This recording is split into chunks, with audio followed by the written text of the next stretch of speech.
내려놓음의 지혜. 우리는 지금을 살지 못하고 있습니다. 우리는 이미 지나간 일을 붙잡고 아직 오지 않은 일을 걱정하며 정작 지금을 놓친 채 살아갑니다. 부처님은 이렇게 말씀하셨습니다. 과거에 머물지 말라. 미래를 꿈꾸지 말라. 마음을 현재의 순간에 집중하라. 어느 날 한 제자가 부처님께 물었습니다.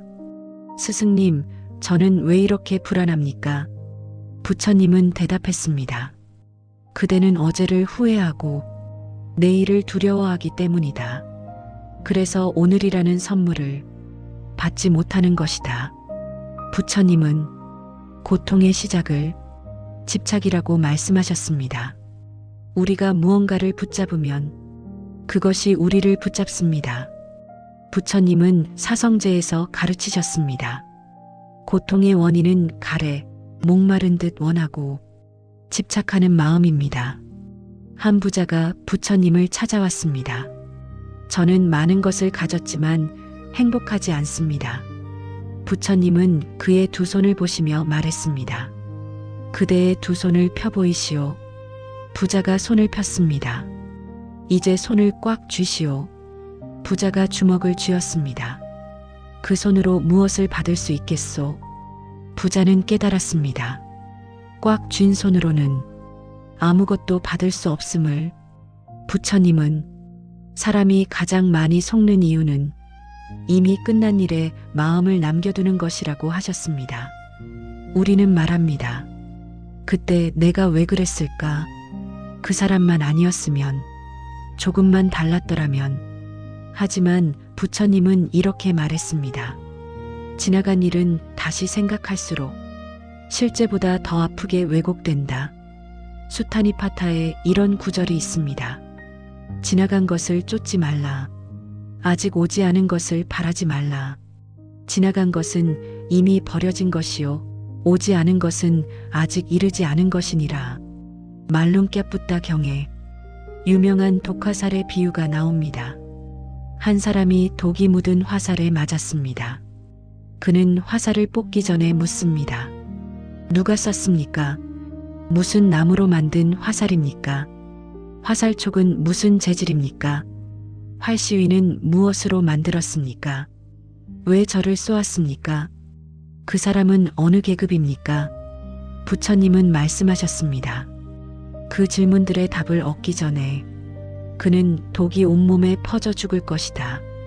우리도 마찬가지입니다. 왜 나한테 이런 일이? 누구 때문에 이렇게 됐지? 어떻게 이럴 수가 있어? 그 질문을 하는 동안 우리는 피를 흘리고 있습니다. 중요한 건 왜가 아니라 지금 어떻게 할 것인가입니다. 부처님은 분노와 집착을 남에게 던지려고 쥔 뜨거운 숯불에 비유했습니다. 그는 나를 욕했다. 그는 나를 때렸다. 그는 나를 이겼다. 그는 나의 것을 빼앗았다. 이런 생각을 품는 사람에게는 원한이 사라지지 않는다. 던지기 전까지 가장 먼저 타는 건 내 손입니다. 상대를 미워하는 마음으로 가장 아픈 사람은 바로 나 자신입니다. 앙굴리말라는 잔인한 살인자였습니다. 999명을 죽이고 손가락을 목걸이로 만들어 걸었습니다. 부처님이 그를 만났을 때 앙굴리말라는 부처님을 죽이려 했습니다. 하지만 부처님은 미움도 두려움도 없이 그저 걸어가셨습니다. 멈추시오. 앙굴리말라가 외쳤습니다. 부처님은 대답하셨습니다. 나는 이미 멈췄다. 모든 생명에 대한 폭력을 멈췄다. 하지만 그대는 아직 멈추지 않았다. 그 순간 앙굴리말라는 자신의 분노와 증오가 자신을 가장 많이 해쳤음을 깨달았습니다. 비움은 포기가 아니다. 비운다는 건 아무것도 느끼지 않는 게 아니라 더 이상 붙잡지 않는 것입니다. 부처님은 슬퍼하지 말라고 하지 않았습니다. 다만 슬픔 위에 머물지 말라고 하셨습니다. 기사곶다미는 어린 아들을 잃었습니다. 그녀는 미쳐서 아이의 시신을 안고 거리를 헤매며 약을 구했습니다. 사람들이 그녀를 부처님께 보냈습니다. 부처님은 말씀하셨습니다. 아이를 살릴 약을 만들어 주겠다. 하지만 재료가 필요하니 한 번도 죽음을 겪지 않은 집에서 겨자씨를 가져오시오. 기사곶다미는 마을을 돌아다녔습니다. 하지만 모든 집에는 죽음의 경험이 있었습니다. 부모를 잃은 사람, 형제를 잃은 사람, 자식을 잃은 사람, 그녀는 깨달았습니다. 고통은 나만의 것이 아니라 모든 생명이 겪는 것임을. 그날 밤 그녀는 아이를 장사 지냈고 부처님께 돌아와 제자가 되었습니다. 부처님은 말씀하셨습니다. 슬픔을 느끼는 것은 인간이다. 하지만 슬픔에 익사하는 것은 스스로 선택하는 것이다. 지나간 일을 내려놓는 건 그 일을 부정하는 게 아니라 그 일을 현재에서 퇴장시키는 것입니다. 부처님은 물었습니다. 강을 건너기 위해 뗏목을 만들었다고 하자 강을 건넌 후에도 그 뗏목을 등에 짊어지고 다녀야 하겠는가? 제자들이 대답했습니다. 아닙니다, 스승님. 부처님은 말씀하셨습니다. 가르침조차 강을 건너면 내려놓아야 한다. 하물며 고통과 상처를 왜 짊어지고 가는가? 우리는 이미 건넌 강물을 여전히 등에 지고 있습니다. 지금 당신이 계속 떠올리는 장면 하나를 마음에 올려보세요. 그 장면에 왜라는 질문을 붙이지 마세요. 만약도 붙이지 마세요. 그냥 이렇게 말해보세요. 천천히. 이 일은 이미 나를 떠났다. 부처님은 이렇게 가르치셨습니다. 놓아버리라. 과거를 놓아버리라. 미래를 놓아버리라. 현재마저 놓아버리라. 모든 것에서 벗어난 마음으로 그대는 다시는 생사의 고통을 겪지 않으리라. 부처님은 과거에 머무는 사람을 이미 지나간 강을 계속 바라보는 사람이라 했습니다. 강은 이미 흘러갔는데 우리는 여전히 그 물속에 발을 담그고 있습니다. 헤라클레이토스는 말했습니다. 똑같은 강물에 2번 발을 담글 수 없다. 부처님도 같은 진리를 가르치셨습니다. 모든 것은 변한다. 한 제자가 물었습니다. 스승님, 변하지 않는 것은 없습니까? 부처님은 강을 가리키며 말했습니다. 저 강물을 보라. 지금 흐르는 물은 방금 전의 물이 아니다.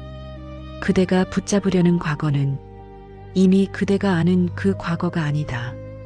기억은 물처럼 흐르며 형태를 바꾼다. 당신이 배를 타고 강을 건너고 있습니다. 갑자기 다른 배가 부딪혀 옵니다. 배에 사람이 타고 있다면 당신은 화를 냅니다. 눈이 없어. 조심 좀 해. 하지만 그 배가 비어 있다면 그저 밀어낼 뿐 화내지 않습니다. 부처님은 말씀하셨습니다. 모든 배를 빈 배처럼 보라. 사람들의 행동도 그저 인연의 흐름일 뿐이다. 당신을 화나게 한 사람도 사실은 빈 배입니다. 그 사람도 자신의 상처와 두려움에 밀려온 것입니다. 부처님이 물으셨습니다. 한 줌의 소금을 작은 컵에 넣으면 어떻게 되는가? 물을 마실 수 없을 만큼 짜집니다. 그 소금을 큰 강에 넣으면 어떻게 되는가? 강물은 여전히 마실 수 있습니다. 부처님은 말씀하셨습니다. 고통의 크기는 같다. 하지만 마음의 크기가 다르면 고통이 주는 영향도 달라진다. 과거의 아픔이 당신을 삼키는 이유는 아픔이 커서가 아니라 마음이 그 아픔만큼 작아졌기 때문입니다. 육조 해능 스님은 말했습니다. 보리수는 본래 나무가 아니요 맑은 거울도 또한 대가 아니다. 본래 한 물건도 없거늘 어디에 먼지가 일겠는가. 거울은 모든 것을 비추지만 아무것도 붙잡지 않습니다. 아름다운 것을 비추고 추한 것을 비춰도 거울은 변하지 않습니다. 우리의 마음도 과거의 상처를 비쳤을 뿐 그것이 마음 자체는 아닙니다. 거울에 비친 모습이 지나가듯 고통도 지나갑니다. 물고기는 그물에 걸려 허우적거립니다. 허우적거릴수록 더 깊이 얽힙니다. 가만히 있으면 빠져나갈 수 있는데 공포가 그물을 더 조입니다. 부처님은 말씀하셨습니다. 사람들은 스스로 만든 그물에 걸려 있다. 그 그물은 집착이고 원망이고 후회다. 과거를 붙잡을수록 더 깊이 얽힙니다.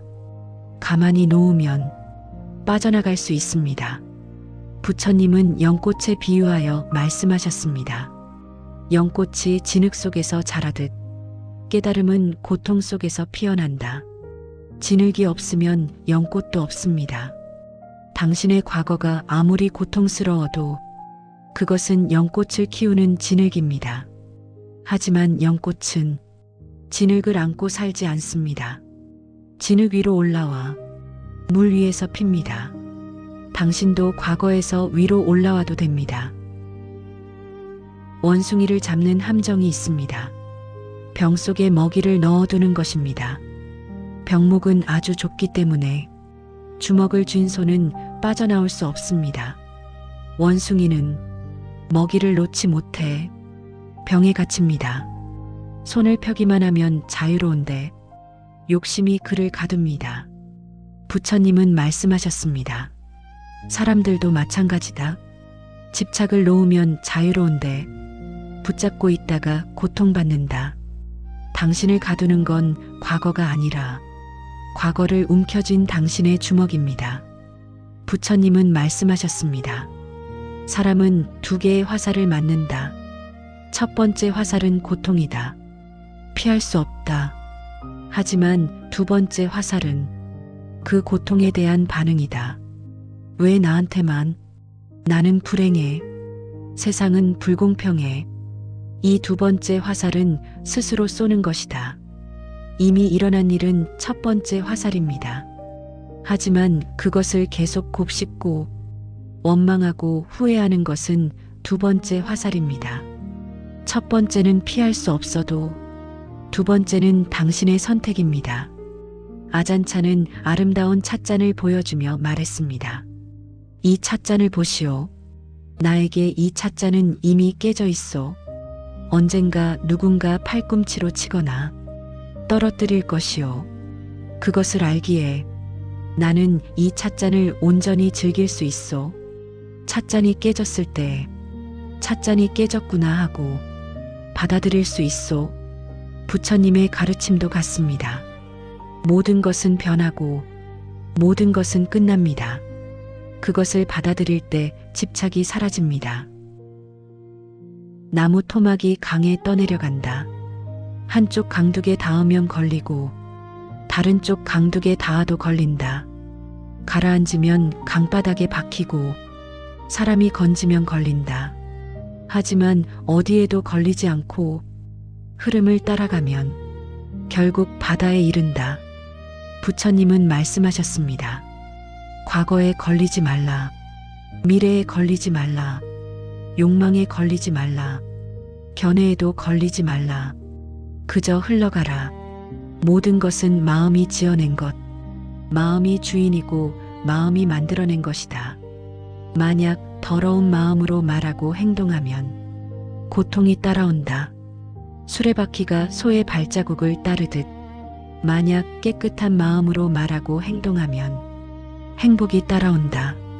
그림자가 형체를 따르듯 부처님은 마음을 정원에 비유하셨습니다. 무엇을 심느냐에 따라 무엇이 자랍니다. 원망을 심으면 원망이 자라고 용서를 심으면 평화가 자랍니다. 당신은 무엇을 심고 있나요? 어둠을 몰아내려고 어둠과 싸울 수는 없습니다. 그저 등불 하나를 켜면 어둠은 저절로 사라집니다. 부처님은 말씀하셨습니다. 증오로 증오를 이길 수 없다. 오직 사랑만이 증오를 이긴다. 이것은 영원한 법칙이다. 과거의 어둠과 싸우지 마세요. 현재의 등불을 켜세요. 오늘은 마음을 조금만 가볍게 하세요. 놓아도 괜찮습니다. 내려놓아도 당신은 사라지지 않습니다. 작은 괴로움을 버리고 큰 즐거움을 얻을 수 있다면 지혜로운 사람은 큰 즐거움을 바라보며 작은 괴로움을 버리느니라.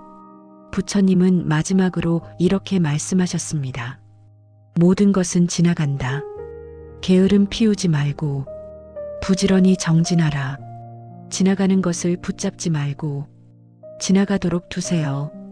그리고 지금 이 순간을 살아가세요. 부처님이 인멸하시기 직전 아난다 존자가 슬퍼했습니다. 부처님은 말씀하셨습니다. 아난다여, 모든 것은 무상하다. 만남이 있으면 이별이 있고 생겨남이 있으면 사라짐이 있다. 변하지 않는 것을 구하지 말라. 이것이 나의 마지막 가르침이다. 이미 지나간 일도 아직 오지 않은 일도 결국 모두 지나갑니다. 그러니 지금 이 순간, 숨을 쉬고 있는 이 순간에 감사하세요. 당신은 이미 충분합니다. 연꽃 속의 보석이여, 당신의 마음도 진흙 속 연꽃처럼 이미 깨끗합니다.